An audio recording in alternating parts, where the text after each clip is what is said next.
Hey guys, how's it going out there? I hope everybody is staying safe and doing well. Today I'm going to be making a super easy bean recipe, and it's super easy enough that I can make it with one hand perfectly fine, other than a little bit of help with opening cans. So yeah, it's super easy. It is a very brothy, delicious bean. You can use the broth to pour over your rice, your quinoa, your grain of preference, or even use it to dip in some homemade garlic bread, whatever you like. So let's get to it. So first things first, add a little bit of olive oil into a pot.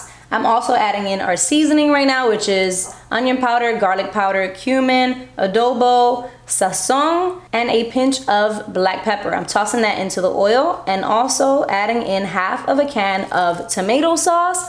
Mix that up. I cook it for about 3 minutes or so just to get some flavors all combined.